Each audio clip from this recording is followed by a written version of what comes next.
Goeiemôre, dit is nou 20 oor 9, 25 minute oor 9 op Sondagoggend 12 April 2026. Ek gesels hier vanuit Appington se wêreld met julle en ek wil net vinnig terugvoer gee rondom die vredesgesprekke daar in Islamabad in Pakistan. Nou, die vredesgesprekke het misluk. En dit het hoofsaaklik gebeur oor 'n paar kerngedagtes wat beide partye nie van wil afsien of wegdoen nie. Maar na 21 ure van onderhandelinge het die Amerikaanse visiepresident J.D. Vance uitgestap uit hierdie onderhandelingsproses uit en Iran het onmiddellik natuurlik Amerika geblameer en beskuldig van American greed, gulsigheid, geldgierigheid wat daarmee gepaard gaan. Maar daar is baie meer agter die skerms wat uit die aard van die saak aangaan. Daar's twee kernprobleme in hierdie onderhandelingsproses en die eerste ene is natuurlik die beheer van die straat van Hormuz. Iran wil nie beheer afstaan van die straat van Hormuz nie en dan wil hy ook nie die verryking van Iran, kernverryking wil hy ook nie staak nie. En hy wil ook nie daai kernmateriaal, hy verrykte Iran wil hy ook nie afstaan of oorhandig aan enige iemand nie. So dit gaan oor die straat van Hormuz, wie moet dit beheer, nommer 1, en nommer 2, gaan hulle nie afsien van hulle kernprogram nie. En dit is natuurlik die hoofrede waarom dit skipbreek gelei het. Verder wil die Verenigde State ook nie instem dat al die gevriesde bates van Iran, dat dit beskikbaar gestel word of dan losgemaak word nie.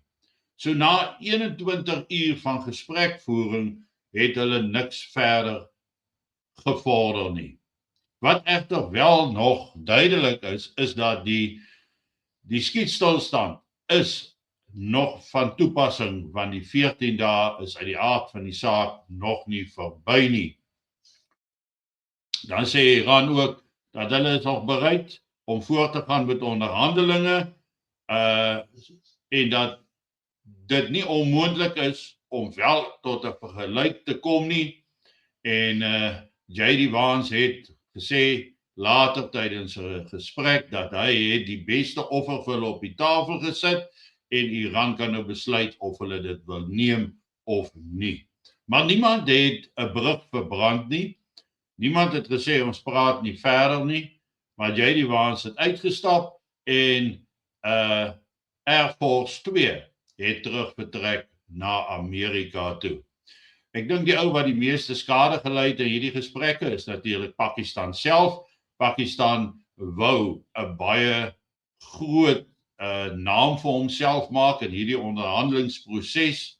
As 'n mens vat dat hulle 'n stad van 2 miljoen inwoners in totale lockdown geplaas het vir hierdie samesprekings, hierdie onderhandelings om plaas te vind en op die ou einde van die dag het hulle nou nie 'n ooreenkoms bereik nie. So, 'n mens moet nou maar sien wat vorentoe gaan gebeur. Iran kan dalk Amerika se offer aanvaar of 'n ander voorstel maak wat die Amerikaners dan aanvaar en ons sal maar moet kyk wat daar gaan gebeur. Maar my afleiding is dat hierdie is nie die einde nie. Hierdie is nie die einde van die oorlog nie en hierdie is nie die einde van die gesprekvoering nie. Nou soos ek genoem het daar, J.D. Vance het uit die aard van die saak, hy en Jared Kushner en Steve Witkoff wat daar so staan en 'n verklaring uitgereik na die tyd waar hulle Iran se onwilligheid om afstand te doen van die straat van Hormuz en dan die verryking van Iran, het hulle daar uitgelig. Maar dan sien ons dan ook hier 'n persoon daar in die Emirate sê, dit was die uitkoms wat ons verwag het. This has been going on and on one form or another for 47 years. It was never going to be settled with a handshake. For those of us who are still in the region, the quiet has been nice, but we are bracing for what is still to come.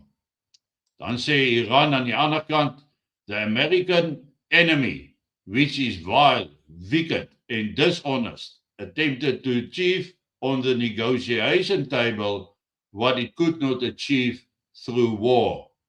Iran has decided to reject these terms and continue the sacred defense of its fatherland by any means necessary, military or diplomatic. Nou, daar's natuurlik sekerlik nou nie die beste van strategie om jou opponent vile, wicked en dishonest te beskryf nie. En dit is uit die aard van die saak goed wat vorentoe weer ter sprake gaan kom, maar die haat tussen Iran en Amerika is ontwisbaar baie groot. En 'n mens kan maar net hoop en wonder dat daar wel ergens tot 'n vergelyk gekom gaan word. Maar daar's natuurlik mense wat die volgende sê. Hulle sê, finish the job, USA and Israel. The simple truth is that the future generations of planet Earth can never be threatened by an Islamic regime with a nuclear weapon, and that the majority of those on planet Earth, now and in the future, will forever be thankful to Donald Trump and the USA and Israel and the sacrifices they are making in permanently removing this threat from planet Earth. Nou dit is ook 'n ander siening en dit gaan saam met hierdie prentjie. Die stukkie wat daar gesê is, saam met hierdie prentjie, sê dan vir ons dat op die ou einde van die dag daar ook mense is wat vra vir die totale vernietiging van Iran. So ons sal maar moet kyk en dit dophou. Dis die nuus wat ek vir julle het tot op hierdie Sondagoggend ten opsigte van wat het gebeur met die onderhandelinge, soos vroeër genoem, dit het dan misluk en ons sal nou oor die volgende klompie ure sien wat verder gebeur. Gaan die wapenstilstand hou of nie? Wat gaan Israel se gesprekke met Libanon volgende week in Amerika bring? Want daar is ook sogenaamde vredesamesprekings wat gaan plaasvind tussen Libanon en Israel. Maar dan soos die een persoon gesê het, dit kom nou al vir 47 jaar. Gaan dit ooit eindig deur vredesamesprekings? Gaan dit eindig deur vrede te maak? Of gaan dit net eenvoudig weer oor 'n jaar of 2 kop uitsteek en dan sit die streek weer met 'n oorlog? Dan is alles wat herbou is, word weer vernietig. En as 'n mens so daarna kyk, moet jy die vraag vra, wat is dan die finale oplossing? The final solution. En ek dink, dis die vraag waarmee ek julle los vir die res van hierdie dag. Dink daaroor, drink nou sommer 'n kondensmelk koffietjie en wees dan reg en dink oor wat moontlik nog kan uitspring. En intussen, weet net, ek is môreoggend terug by julle. Mag julle 'n aangename Sondag geniet.